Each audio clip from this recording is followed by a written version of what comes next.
समेत दक्षिण एशिया के अन्य देशों में शहरीकरण संबंधी विश्व बैंक की ताजा रिपोर्ट उन चुनौतियों को कहीं अधिक विस्तार से रेखांकित कर रही है जिन पर समय समय पर पहले भी चर्चा होती रही है। इस रिपोर्ट के अनुसार दक्षिण एशिया के शहर बेतरतीब विकास का शिकार हैं और इसीलिए वे तमाम समस्याओं से दो चार हैं। कुछ मामलों में तो शहरों की दशा गांवों से भी गई बीती है।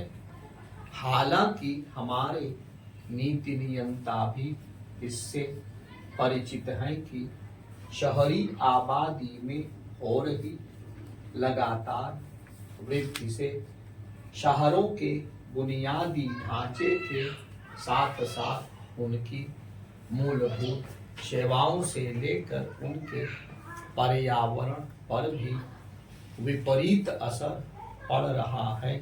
लेकिन सुनियोजित विकास के लिए आवश्यक कदम उठाने का काम सही तरह से अभी भी नहीं हो रहा है।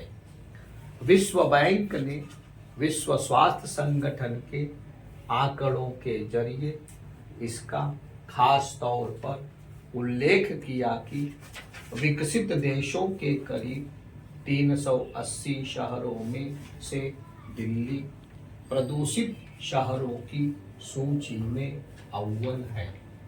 प्रदूषित शहरों की सूची में पटना, लखनऊ, रायपुर, अहमदाबाद आदि का शामिल होना यही बताता है कि शहरीकरण के हमारे तौर तरीके बेतरतीब विकास का नमूना बनकर रह गए हैं। स्पष्ट है कि शहरों की दशा सुधारने के लिए केंद्र और राज्य सरकारों को पूरी गंभीरता के साथ कमर कसनी होगी। यह इसलिए और भी जरूरी है क्योंकि शहरों में आबादी का दबाव लगातार बढ़ता जा रहा है। मौजूदा सामाजिक आर्थिक माहौल को देखते हुए यह माना जा रहा है कि 2030 तक शहरों की आबादी मौजूदा आबादी से 2 गुना हो जाएगी। दिल्ली और मुंबई सरीखे शहरों के बारे में तो यह अनुमान है कि वे अगले 15 वर्षों में दुनिया के सर्वाधिक आबादी वाले 5 शहरों में शामिल होंगे। इसके अतिरिक्त करीब 70 शहर ऐसे होंगे जहां की आबादी 10 लाख से अधिक होगी। शहरों में आबादी बढ़ने की रफ्तार को देखते हुए उनका मौजूदा ढांचा पूरी तरह अपर्याप्त और चरमराया हुआ नजर आता है। समस्या यह है कि इस पर पूरी गंभीरता से विचार नहीं किया जा रहा है कि बढ़ती आबादी की जरूरतों को पूरा करने के लिए जो कुछ आवश्यक है वह कैसे किया जाएगा। यह ठीक है कि शहरीकरण की चुनौतियों का सामना करने के लिए स्मार्ट सिटी के रूप में 100 शहरों का चयन किया गया है, लेकिन इन शहरों का अपेक्षा के अनुरूप विकास तभी हो पाएगा जब राज्य सरकारें यह समझेंगी कि शहरों की दशा सुधारना उनकी प्राथमिक जिम्मेदारी है। इस बारे में बातें तो बहुत होती हैं, लेकिन कई बार केवल आकर्षक घोषणाओं तक सीमित रह जाता है, या फिर शहरीकरण संबंधी योजनाएं बनाकर केंद्र से ज़्यादा धन लेने की गुहार लगाई जाती है। निसंदेह शहरों के ढांचे को सुधारने के लिए धन की जरूरत है, लेकिन यह काम केवल केंद्र सरकार के भरोसे संभव नहीं है। राज्यों को अपने स्तर पर भी कुछ करने की जरूरत है। शहरीकरण की भावी योजनाओं पर अमल तब होगा जब होगा। फिलहाल इस पर ध्यान देने की जरूरत है कि बेतरतीब विकास का सिलसिला कैसे थमे। देश के करीब करीब हर शहर अव्यवस्थित विकास का पर्याय बन गए हैं और उसके चलते समस्याएं सुलझ कम रही हैं, उलझ ज्यादा रही हैं। बेहतर हो कि विश्व बैंक के सुझावों पर गंभीरता से न केवल ध्यान दिया जाए, बल्कि उस पर अमल भी किया जाए। एक अरसे से विश्व बैंक से यह उम्मीद की जा रही थी कि वह ऐसे कदम उठाए जिससे ब्याज दरों में कमी आए। यह अपेक्षा आम जनता और खासकर मध्य वर्ग के साथ साथ उद्योग जगत और सरकार की ओर से भी की जा रही थी। आखिरकार यह अपेक्षा पूरी हुई। Reserve bank governor Raghuram Rajan की ओर से रेपो दर 7.25 से घटाकर 6.75% करने की घोषणा ने इसलिए चौंकाया क्योंकि अनुमान यही था कि वह रेपो रेट में 0.25% की ही कटौती करेंगे और इसके चलते बैंक जनता को मामूली या ना के बराबर ही राहत देने के लिए आगे आएंगे। उन्होंने अनुमान से परे जाकर 0.50% की कटौती करने का फैसला लिया। इस फैसले के बाद बैंकों की ओर से ब्याज दरों में कमी किए जाने का सिलसिला कायम हो गया। रिजर्व बैंक के इस फैसले से सरकार ने स्वाभाविक रूप से राहत की सांस ली होगी, क्योंकि उसके समक्ष बार बार यह सवाल सामने आ रहा था कि अगर अर्थव्यवस्था के मोर्चे पर सब कुछ ठीक है तो ब्याज दरें कम क्यों नहीं हो रही हैं। रिजर्व बैंक गवर्नर ने मौद्रिक नीति की समीक्षा के बाद जो फैसले लिए उनके संदर्भ में उनका यह कहना महत्वपूर्ण है कि यह दिवाली उपहार नहीं है। अभी तक महंगाई से चिंतित रहे रघुराम राजन ने यह उम्मीद जताई कि महंगाई नियंत्रित रहेगी और आने वाले समय में ब्याज दरों में और कमी किए जाने वाले फैसले लिए जा सकते हैं। ब्याज दरों में कमी का मतलब केवल होम लोन और ऑटो लोन का सस्ता होना ही नहीं है। इससे लोगों की क्रय शक्ति बढ़ेगी, उत्पादों की मांग बढ़ेगी। इसके साथ ही उद्योगों को भी सस्ता कर्ज मिलेगा और उसके परिणाम स्वरूप औद्योगिक व्यापारिक गतिविधियों को बल मिलेगा।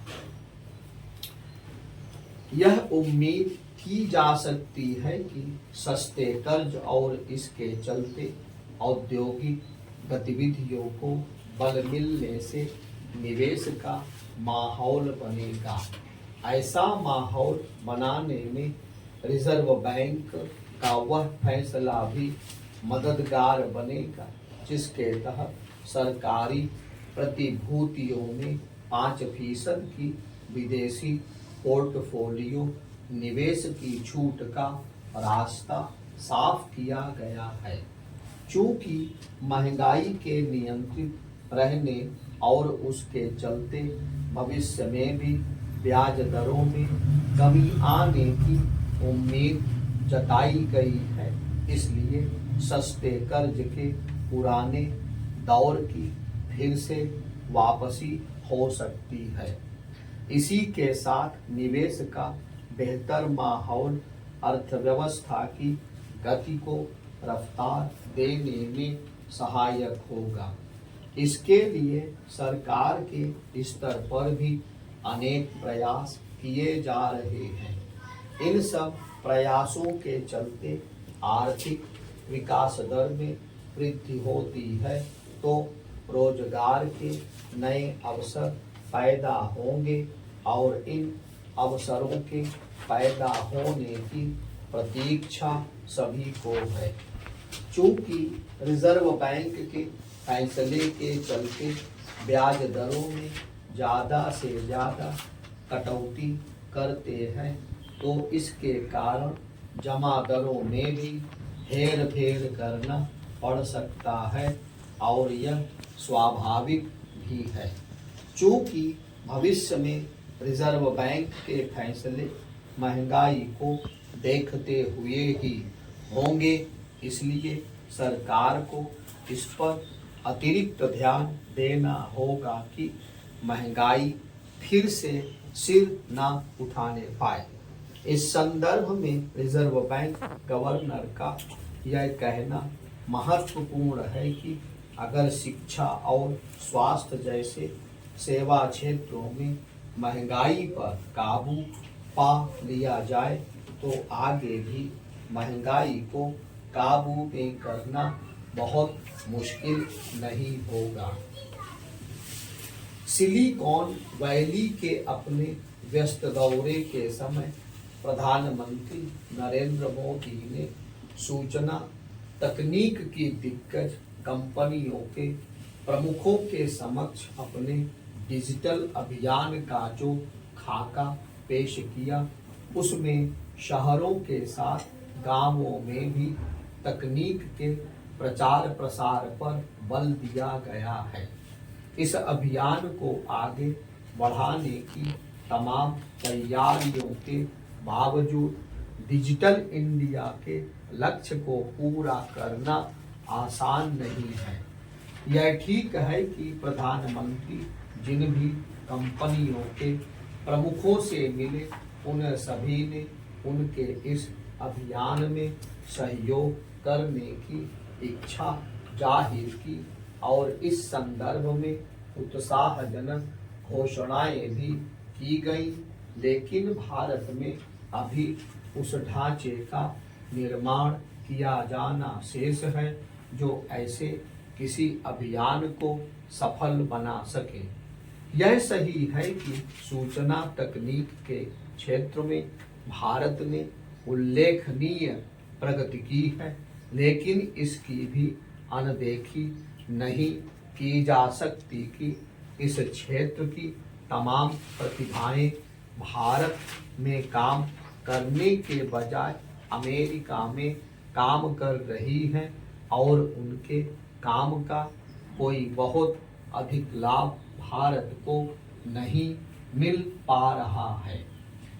डिजिटल इंडिया अभियान को आगे बढ़ाने के साथ ही एक ऐसा माहौल बनाने की भी जरूरत है जिससे प्रतिभा पलायन रुके और कम से कम सूचना तकनीक के क्षेत्र में जो लोग अमेरिका में बेहतर काम कर रहे हैं वे भारत में भी अपना भविष्य देखें। यह इसलिए आवश्यक है क्योंकि ऐसी भारतीय कंपनियां सामने नहीं आ सकी हैं जो भारत में अपना सार्थक योगदान देने में सफल हुई हो। डिजिटल इंडिया अभियान को सफल बनाने के लिए यह भी आवश्यक है कि ऐसी भारतीय कंपनियां तैयार हो जिनका उद्देश्य देश के कोने कोने में अपनी पहुंच बनाना हो। प्रधानमंत्री को जिस तरह एक बार फिर यह भरोसा दिलाना पड़ा कि वह अपनी सरकार को जवाबदेह और पारदर्शी बनाने के लिए प्रतिबद्ध हैं, उससे यही स्पष्ट होता है कि आर्थिक व्यापारिक परिदृश्य को बदलने वाले सुधारों की दिशा में आगे बढ़ना शेष है। ध्यान रहे कि प्रधानमंत्री को ऐसी ही प्रतिबद्धता न्यूयॉर्क में बहुराष्ट्रीय कंपनियों के शीर्ष अधिकारियों के समक्ष जतानी पड़ी थी। इन कंपनियों के अधिकारियों की भी यही अपेक्षा थी कि भारत सरकार उन सुधारों की दिशा में तेजी से आगे बढ़े जो आवश्यक है और जिनके अभाव में भारत अपनी क्षमता के मुताबिक प्रगति नहीं कर पा रहा है। चूंकि पर्याप्त आर्थिक सुधार न हो पाने की शिकायत भारत के उद्यमी भी कर रहे हैं, इसलिए मोदी सरकार को प्राथमिकता के आधार पर उन सुधारों की दिशा में आगे बढ़ना होगा जो अब तक हो जाने चाहिए थे। यह सही है कि प्रधानमंत्री और उनके प्रमुख मंत्रियों की ओर से बार बार यही कहा जा रहा है कि आर्थिक व्यापारिक गतिविधियों को बढ़ावा देने की राह में जो भी बाधाएं हैं उन्हें दूर किया जाएगा, लेकिन इस सवाल का जवाब नहीं मिल पा रहा है कि आखिर इन बाधाओं को अभी तक दूर क्यों नहीं किया जा सका। निसंदेह कुछ सुधारों के संदर्भ में संसद की मंजूरी आवश्यक है, लेकिन बहुत सारे सुधार ऐसे भी हैं जो नौकरशाही के रुख रवैये के कारण नहीं हो पा रहे हैं। बात चाहे डिजिटल इंडिया अभियान की हो या फिर मेक इन इंडिया की, ऐसे सभी अभियान तभी सही तरह से आगे बढ़ सकेंगे जब देशी विदेशी उद्यमियों की अपेक्षाओं को पूरा किया जाएगा। यह सही समय है जब इन अपेक्षाओं को पूरा करने के लिए हर स्तर पर ठोस पहल की जाए।